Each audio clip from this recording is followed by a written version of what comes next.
vous le savez, doit combattre le terroriste, les djihadistes au Sahel, au plus proche de ces combattants. 4000 Français répartis dans 5 pays qui combattent les terroristes, avec le Niger qui fait un peu partie des pays africains un peu premiers de la classe, qui suivent en tout cas de très près ce combat contre le terrorisme. Emmanuel Macron, qui auparavant a passé en revue les troupes françaises de cette base qui comprend pour l'instant 500 femmes et hommes situés juste au bout de l'aéroport de Niamey, en bout de piste. Emmanuel Macron qui également n'est pas arrivé les mains vides pour passer ce réveillon de Noël un petit peu avant l'heure pour le président de la République, puisqu'il a amené dans ses bagages le cuisinier de l'Élysée et 1,6 tonne de nourriture venue directement de France.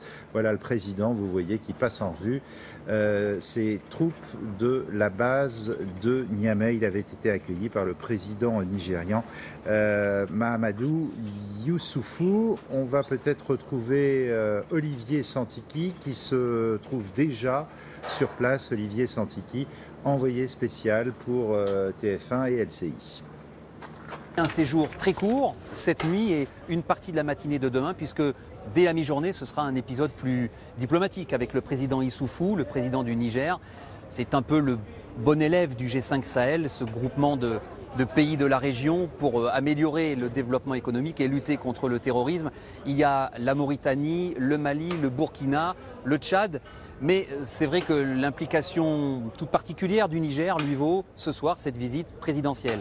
En tout cas, pour l'instant, le propos d'Emmanuel Macron, c'est surtout de dire son admiration et ses encouragements aux soldats de la force Barkhane, notamment aux 500 installés ici. Ils sont très fiers, ils nous l'ont dit, de partager leur dîner avec le président de la République. Un dîner d'ailleurs très amélioré. Le chef des cuisines de l'Élysée en personne a fait le déplacement pour superviser la préparation. Et il n'est pas venu les mains vides. Avec lui, 1600 kilos de produits, de nourriture de tout premier choix, livrés donc directement depuis la France. Voilà, et on en parle ce soir avec Jean-Christophe Gallien. Bonsoir, vous êtes président de l'agence de communication JCGA, et Amélie Carouer qui nous a rejoint du service politique. Amélie, j'allais dire, c'est un peu un grand classique pour tous les présidents français que d'aller passer le réveillon de Noël ou de la nouvelle année parmi les troupes. Oui, avant Noël, pendant Noël, après Noël, oui, c'est un grand classique. Le geste du président de la République, qui est chef des armées, de se retrouver auprès des troupes qui mènent le combat, elles, au front. Et ce fut le cas, par exemple, on a retrouvé les images de Nicolas Sarkozy en 2007. À l'époque, c'était l'Afghanistan pour Nicolas Sarkozy. Et puis ensuite, il y a eu François Hollande. C'était là en 2017, les images les plus récentes, qui s'est rendu en Irak. C'est un geste effectivement assez traditionnel. Alors, Jean-Christophe Gallien, l'objectif, là, quand même, d'Emmanuel Macron, il est bien du point de vue de la défense et de la lutte contre le terrorisme. Le but, c'est quoi? C'est de dire, il y a Barkhane, en gros 4000 Français qui font le boulot, mais maintenant, on va essayer de transférer tout ça à un G5 Sahel. C'est un peu ça, c'est un peu l'Afrique de la défense qu'il voudrait pousser, en fait. Ce que vous êtes en train d'exprimer, c'est exactement ça.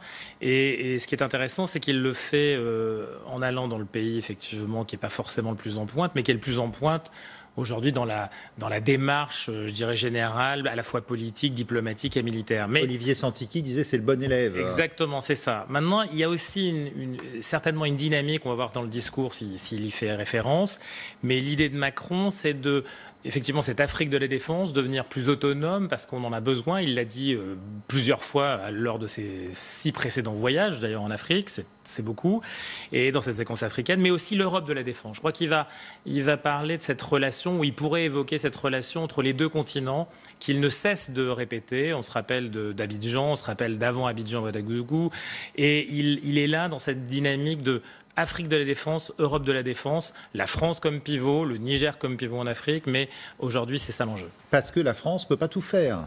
C'est exactement ça. Alors il faut savoir quand même qu'il y a quelques 1000 soldats, je crois, allemands déjà présents sur le terrain. Donc, Et d'ailleurs qui vont écouter son discours et qui vont déguster la cuisine de l'Élysée ce soir avec les soldats français. Et Angela Merkel qui était présente à la réunion G5 Sahel, puisque la coopération... Exactement. Je crois qu'on est face à ces deux voies qui sont parallèles, mais qui se rejoignent effectivement sur l'enjeu qu'on traitera évidemment, celui de la migration, celui aussi de la stabilité démocratique et politique en Afrique. Et je crois que et le développement économique. Et le développement économique, bien sûr, qui fait le lien. Je crois là, la démarche, elle est celle-là. Et puis certainement aussi quand même faire face à la critique post-couac de la mi-juillet, c'est-à-dire en réalité revenir à une déclaration d'amour auprès des militaires, c'est-à-dire que là, le président vient aussi dire je suis à vos côtés. Général de Villiers. Exactement. Je crois qu'il y a quand même aujourd'hui ce trouble-là qui est toujours là, même si l'armée est par définition silencieuse, elle ne l'est pas tout à fait, et aussi une question sur les moyens réels. Alors allons-nous avoir le Macron l'enchanteur que nous avons vu la semaine dernière, ou est-ce que nous allons avoir Macron dans l'action, le stratège et celui qui ne fait pas simplement promettre? On verra. Et est-ce qu'on va avoir Macron ouvre le tiroir caisse ou pas? Exactement. Aussi, Amélie. En tout cas, Macron l'enchanteur, communication avec les militaires, on l'a déjà vu. Puisque lors de son investiture, il faut se rappeler de cette image-là sur les Champs-Élysées, il monte sur un véhicule militaire. C'était la première fois pour un président français. Pourquoi ? Pour beaucoup, eh bien parce que lors de sa campagne, il a été accusé de ne pas être assez fort sur les questions régaliennes. C'est comme s'il avait voulu montrer tout de suite un signe très fort. Déplacement au Mali très rapidement, à Gao, des propos très forts. On les écoutera certainement plus tard parce qu'ils ont marqué le début de son quinquennat. Et puis, il y a eu la polémique du cœur de l'été, effectivement. Le général de Villiers qui est écarté. Je suis votre chef. Ça a été très rude, mais il s'est rendu très vite sur la base 10. Opération de communication qui a été longuement... j'allais dire, détaillé, voire critiqué, habillé en militaire, il monte dans un avion. Certains ont dit il se déguise. Voilà. Bon. C'était l'opération de communication et à cette occasion, il en a profité pour dire que le budget de l'armée serait bel et bien maintenu. Ce serait d'ailleurs même le seul en 2018. Ouais. Pourquoi il a besoin de faire ça? Parce qu'un président qui fête cette année ses 40 ans, ça doit s'imposer davantage? C'est un petit peu le paradoxe, c'est-à-dire qu'en même temps, c'est une des raisons certainement de l'élection, c'est une des raisons de sa popularité. On aime à se retrouver dans ce personnage qui vient de fêter à peine ses 40 ans et en même temps, il y a quand même toujours cette petite crainte, quoi. Est-ce qu'il est à la hauteur finalement de ces enjeux militaires, de ces enjeux géopolitiques? On voit bien qu'il se construit lui-même une marque géopolitique, une marque globale. Il le fait avec beaucoup d'attention, et ce depuis l'arrivée au pouvoir. Là, on est dans un espace entre les deux, c'est-à-dire que finalement, le militaire, c'est à la fois du terrain extérieur, beaucoup, depuis notamment François Hollande, et puis c'est aussi une question quand même intérieure très sensible. Oui, parce que ce qui s'était passé au mois de juillet avec le général de Villiers avait beaucoup marqué l'opinion. Les Français, on ne fait pas ça à l'armée. Voilà, l'armée, on en prend soin. Ce sont nos hommes qui sont à l'extérieur et qui prennent des risques. Et d'ailleurs, à Gao, le 19 mai, avant la polémique, il avait compris ça visiblement, Emmanuel Macron, puisqu'il avait déclaré « Je suis votre chef, je vais faire en sorte de protéger vos vies. Je vais être exigeant, mais je vais protéger vos vies. » Comme s'il en prenait conscience. Il y a eu la polémique et il a dû revenir longuement. On peut écouter visiblement Emmanuel Macron à Gao le 19 mai, on comprendra. Allez, si on l'a, on l'écoute. Je serai pour nos armées un chef exigeant, lucide, toujours présent. Je ne risquerai pas vos vies pour rien. Voilà, c'est très clair. Hein, je suis votre chef et je ne risquerai pas vos vies. On a peut-être retrouvé les images également des différents présidents français qui systématiquement allaient passer le réveillon avec les soldats français dans les bases diverses de par les mondes. Regardez par exemple peut-être à commencer, Amélie, par Nicolas Sarkozy. 2007, voilà. C'était en Afghanistan. C'était quelques jours seulement avant Noël. Un déplacement qui avait été annoncé mais longuement tenu secret parce qu'il faut que ça fasse aussi un peu son petit effet. Non mais c'est vrai en termes de communication et pour des questions de sécurité. Et puis vous voyez attabler avec les militaires, ça compte ces images. Et François Hollande, là c'était en Irak, c'était en 2017 le 2 janvier si je me souviens bien. Posture quasi obligatoire, Jean-Christophe Gallien. Oui, puis on le retrouve dans beaucoup de pays. Je crois qu'on a en tête les images notamment venues des États-Unis où c'est un classique historique. On oublie de dire d'ailleurs que dans l'enjeu militaire, tout à l'heure, il y a un enjeu, vous parliez de développement économique, mais aussi un enjeu économique. C'est aussi de la commande.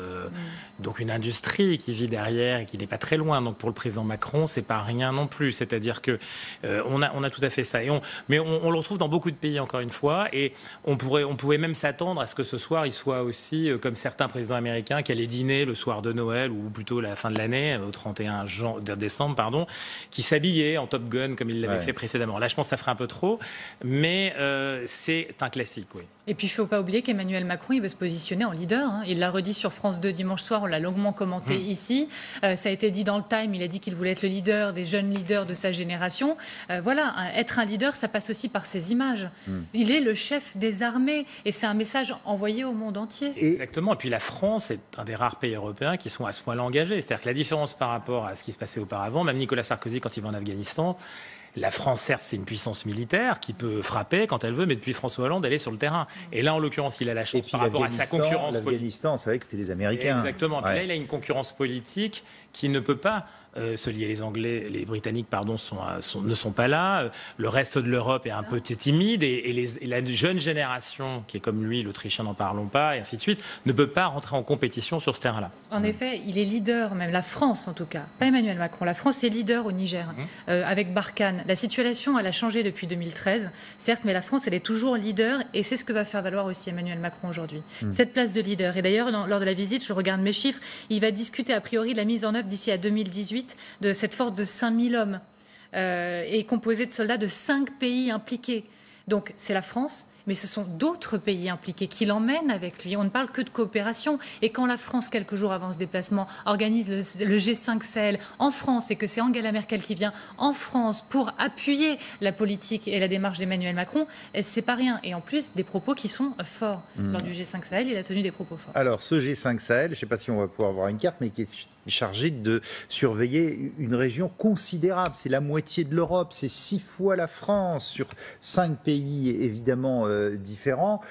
C'est extrêmement difficile. Est-ce qu'il n'y a pas aussi un message aux Français là sur le fond de dire heureusement qu'on est là, sinon il y aurait beaucoup plus d'actes terroristes, sinon eh bien, ce serait laisser Boko Haram, Daesh, etc. Y aller sans aucun contrôle. Je me permets, pardon, mais dimanche, on le commentait ensemble. On disait que Emmanuel Macron, dans ses interventions, lit tout. Dimanche soir, dans son intervention, il dit « Ma priorité, c'est la sécurité, c'est protéger les Français. C'est pour ça que je me rends si souvent à l'étranger, mais c'est pour mieux protéger les Français. » Il lit tout. Vous voyez ma situation internationale, vous voyez quand je vais à l'extérieur, c'est pour vous protéger, vous, citoyens. Il le fait dans ses déclarations. C'est vrai que ça peut être une question. C'est-à-dire que depuis la France, on peut se dire « Mais à quoi sert notre présence militaire là-bas, pourquoi il y a des jeunes gens ou moins jeunes qui décèdent sur le terrain et ça coûte cher. 20 soldats, et ça coûte cher. Et donc, oui, est-ce que c'est pas encore une fois une affaire qui est une affaire de spectacle, ou en tout cas personnel? Est-ce qu'on ne s'engage pas là-dedans pour aller faire la guerre parce qu'on a envie d'être un chef de guerre quelque part? Non, là en l'occurrence, et c'est ça intérêt, c'est qu'effectivement, on le disait, il a une version pédagogique de sa communication sur le terrain. C'est-à-dire qu'on va attendre d'avoir des chiffres peut-être après, mais là en l'occurrence, au moins aux Français, il leur dit, et la carte le montre bien, c'est là-bas qu'on se bat aussi pour éviter qu'il se passe des choses désagréables, voire tragiques, chez nous, en France et ailleurs en Europe. Pour aller plus loin sur le G5 Sahel, puisqu'on en parlait, Emmanuel Macron tenait ses propos. Il nous faut gagner la guerre contre le terrorisme dans la zone sahélo-saharienne. Elle bat de son plein. Il y a des attaques chaque jour et des États qui sont aujourd'hui menacés. Les États qui sont menacés, c'est-à-dire que voilà, il part de ce qui se passe sur place, les attaques au quotidien là-bas, pour dire les États sont menacés, les citoyens sont menacés. Regardez ce que disait d'ailleurs le président du Niger, Issoufou, qui dit qu'effectivement il y a besoin de ce G5 Sahel, mais il y a aussi besoin d'une aide internationale. Nous sommes une zone très menacée avec nos voisins, la Libye, le Mali, le Tchad et avec Boko Haram. Face à la menace terroriste internationale, il faut une réponse internationale. Donc, à la fois le G5, mais qui va payer tout ça ? C'est ça le problème aussi. Et pourquoi cette fois ça réussirait le G5 alors que c'est un peu une aspiration de tous les anciens présidents mais qui n'avaient pas réussi à le mettre en place? C'est vrai, je crois qu'un des enjeux c'est de le lier très concrètement à ce qui est peut-être la vraie solution. C'est-à-dire que tant qu'il n'y a pas de décollage, tant qu'il n'y a pas de rattrapage, tant qu'il n'y a pas à la fois l'enjeu civilisationnel dont parlait Emmanuel Macron, mais aussi l'enjeu économique sur ce continent et dans une nouvelle géographie, nos deux continents sont très liés. Il y a une petite mer Méditerranée qui nous sépare, ce qui n'est pas beaucoup, et avec des voies de migration qui sont très activées, démultipliées, des côtes nord-africaines qui sont très peu contrôlées. Il faut effectivement revenir aussi à certainement une dimension qui est celle de la stabilisation économique de ce continent et notamment de cette partie-là de l'Afrique, sa capacité aussi à aller davantage vers l'éducation. Je crois que le Niger est en pointe notamment sur l'éducation, si je puis dire, et des jeunes femmes en particulier, voire des enfants. Il avait rappelé que c'était ça. Exactement. Et donc cette dimension santé dont il faut parler aussi, qui est très importante, c'est-à-dire que effectivement, sur un territoire aussi vaste, la guérilla qui est menée par ces troupes extrêmement agressives, mais aussi rapidement difficiles à attraper. Et finalement, elle est aussi une guérilla des esprits et des âmes, mais elle est aussi surtout une guérilla du porte-monnaie. C'est-à-dire que la guérilla du porte-monnaie, c'est quoi? C'est pouvoir subvenir à ses besoins à la fin du mois, comme partout, mais surtout tout le temps. C'est aussi une manière d'embrigader des gens qui aujourd'hui ont des difficultés à la fois pour vivre, pour survivre, et qui ont comme seule aspiration finalement soit de partir, soit peut-être de se retrouver entre les mains de gens qui leur prétendent une aide. Vous posiez la question des moyens, ça coûte cher, et il a eu une autre réussite lors du G5 Sahel. Emmanuel Macron, c'était un peu l'objectif du mini-sommet, c'était d'avoir plus d'argent, plus d'apports, et il a eu des gages. Par exemple, le budget qui a été estimé à 250 millions d'euros, qui n'était pas complet, eh bien, le président français a confirmé l'apport de 100 millions d'euros de dollars de l'Arabie Saoudite, 30 millions des Émirats arabes. Les pays concernés de la coalition Sahel, c'est l'UE aussi, et c'est aussi les États-Unis, vont apporter le reste, ainsi que Bruxelles.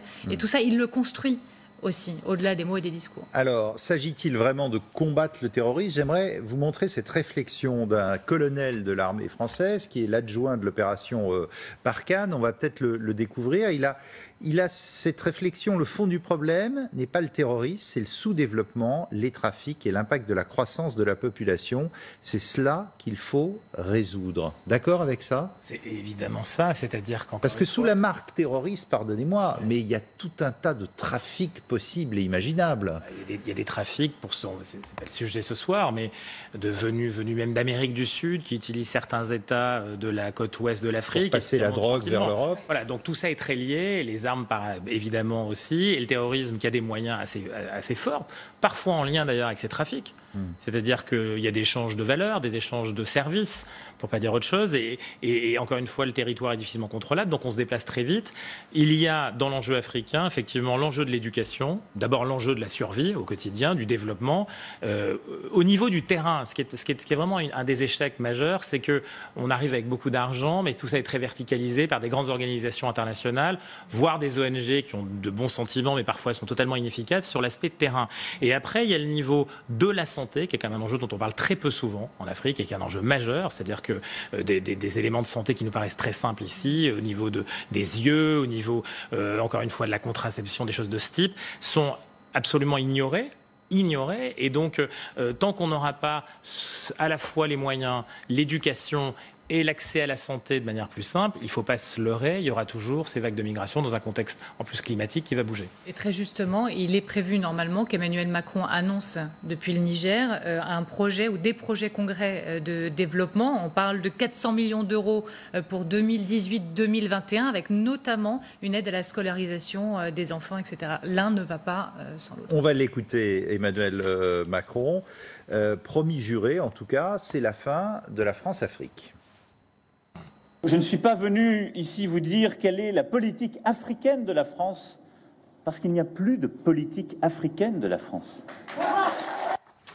Voilà. Est-ce que c'est si vrai que ça? D'ailleurs, il n'y a plus de politique africaine de la France, alors que Patrick Martin-Jeunier vient de nous rejoindre, spécialiste des questions européennes et internationales. C'est la fin de la France-Afrique? Ah bah oui, vous arrivez, vous parlez. Excusez-moi. Non, allez-y. Écoutez, vous savez, la France-Afrique, c'était un concept un peu spécial, c'est-à-dire que c'était des relations tout à fait spéciales avec l'Afrique, où il y avait encore cette période, cette tendance post-coloniale, où effectivement il y avait une grande influence, mais au fil des années, la France-Afrique a pris un tour un peu bizarre en ce sens que c'était également un mode de relation, d'affairisme, et qui a pu conduire effectivement à des problèmes. Mais à Ouagadougou, là, l'image qu'on a vue, on a vu les étudiants dans l'université avant taper sur leur table et dire stop le colonialisme, Voilà, ça suffit, etc. Effectivement, je crois qu'il n'y a plus de France. Est-ce que c'est vraiment fini, ça? Écoutez, on verra, mais je crois que le président de la République a été très clair. Alors, il a peut-être été un peu maladroit en disant qu'il n'y aurait plus de politique africaine de la France au moment précisément où l'Allemagne, par exemple, est en train de dire qu'elle a une politique africaine. Elle participe avec la France au G5 du Sahel, où les États-Unis ont une politique africaine, les grandes puissances ont une politique africaine.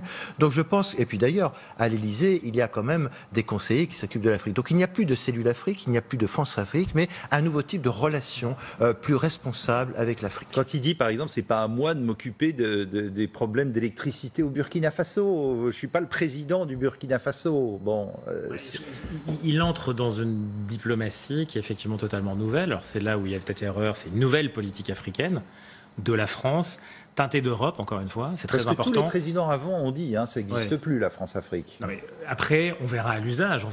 C'était Mitterrand, le sommet de la Baule. Exactement. Déjà. Si le business as usual continue de la même manière, avec les mêmes... Bon. Ce qui est clair, c'est ce qu'on disait tout à l'heure, c'est qu'une partie de la réponse est sur le terrain, elle ne vient pas de manière verticale, même sur les grands contrats de ce type. Donc la France-Afrique, la France-Afrique, par contre, elle n'a pas amené le développement. Elle a amené autre chose, elle a amené certainement du développement d'affaires, mais pas le développement. Là où il y a un enjeu pour Macron, c'est, on l'a bien senti, de parler à une génération qui, elle, est comme lui. On revient à cette histoire de 40 ans, et il faut montrer autre chose, mais en même temps, c'est un atout de communication par rapport à une jeunesse africaine qui constitue le gros des troupes pour aujourd'hui et pour demain surtout, et qui constitue certainement l'avenir. Alors, il parlait des jeunes gens éduqués, mais c'est un des enjeux aussi, poursuivre dans la diffusion de l'éducation. On en parlait de la santé, ça c'est un point très important, et c'est seulement là qu'il y aura une nouvelle politique africaine de la France. Je crois qu'elle est très teintée d'Europe. Je crois qu'encore une fois, on ne l'a pas assez souligné dans la dimension, encore une fois, d'affirmer le leadership français au cœur de l'Europe dans une dynamique entre deux continents qui est aujourd'hui tout à fait essentielle pour vaincre à la fois les difficultés négatives, mais en même temps apporter Mais quelle cette force-là. Europe? Vous voyez la Pologne, la Hongrie, la République tchèque donner de l'argent pour ça? Il a fait un mini-sommet à l'Élysée, Emmanuel Macron, sur cette question. Je crois que c'était à la rentrée. Non, il était question plutôt de l'Italie, de l'Allemagne. Voilà. On a une Europe coupée en deux, là. Là, on a forcément, c'est-à-dire que quand on parle... Est-ouest. Et on l'a forcément, les enjeux polonais ne sont pas forcément les enjeux italiens. Et en même temps, la dynamique européenne, c'est quand même celle qui est partagée par un ensemble de pays qui aujourd'hui s'alignent sur cette position de leadership français. L'Allemagne y vient petit à petit pour d'autres raisons. Mais la politique africaine de l'Europe, c'est une réalité pour autant. Il y a des accords, les accords de Cotonou, il y a un certain nombre d'éléments de relations et de conversations qui sont permanents, des délégations de l'Union européenne qui sont dans différents pays. Il y a beaucoup d'argent à mobiliser, d'argent utile pour, là aussi, assurer des activités de développement. Et c'est ce que je crois Emmanuel Macron a bien compris et veut pousser. C'est une dynamique dirigée vers les jeunes, dirigée dans le sens où nous ne pouvons pas tout faire pour vous. Vos élites doivent se prendre en charge et doivent se responsabiliser par rapport à ça. C'est aussi une différence par rapport à la réalité précédente. Alors, il a deux points forts, et ça, c'est empli de cynisme, ce que je vais dire, Emmanuel Macron. D'une part, il a effectivement sa jeunesse. Il a dit à Ouagadougou, je ne suis pas de cette génération qui a connu la colonisation. Bon, voilà, on tourne la page. Et puis, il peut s'appuyer sur les échecs passés.